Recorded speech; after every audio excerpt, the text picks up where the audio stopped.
Faire de la filière anacarde un levier de développement économique du pays, c'est la vision que se fixent désormais les autorités tchadiennes et leurs partenaires du secteur privé. Initié par le groupe Mian Environnement, le projet Anacarde a pour ambition de diversifier les ressources hors pétrole du pays en misant sur l'économie verte. Il entend promouvoir la plantation de 3 millions d'anacardiers à travers le territoire et envisage la création de 50 000 emplois pour les jeunes à l'horizon 2021. La noix tant recherchée ailleurs est jetée par terre au Tchad après consommation de la pomme. Pourtant, la noix de cajou est utilisée pour la fabrication de pneus d'avion, les liquides freins, les pesticides bio, les produits cosmétiques et dans l'agroalimentaire. Nous considérons cette filière comme notre pétrole vert pour booster l'économie tchadienne après la chute drastique du prix du baril. Nous voulons promouvoir les produits et sous-produits de l'anacarde pour une consommation locale et l'exportation.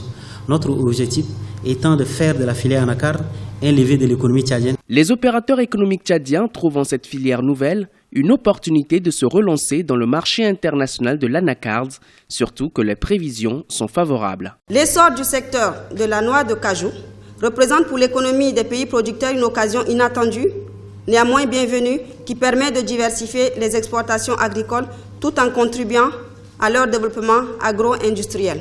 Il existe dans le monde une organisation bien spécifique du commerce international de la noix de cajou. Au regard de ce qui précède, je vous laisse imaginer ce dont l'économie tchadienne pourrait bénéficier si nous résolvons à planter d'ici 2021 3 millions d'anacardiers. Les experts de l'environnement et de l'agriculture voient en ce projet de la filière anacarde non seulement un profit économique, mais aussi une occasion pour le Tchad de reboiser et de fertiliser les sols qui ont perdu leur potentiel. Accepte la pluviométrie qui va donc de 500 à 1000. Et donc, il peut s'adapter partout chez nous ici. Parce qu'on a des zones où il ne tombe que 500. Il y a des zones où on va jusqu'à 1000 et au-delà.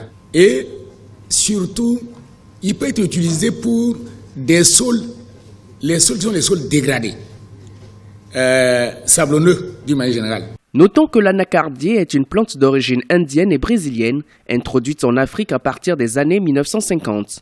En raison de son adaptation facile au climat, l'anacardier occupe une place de choix dans l'économie mondiale et est promu aux fins de lutter contre la désertification.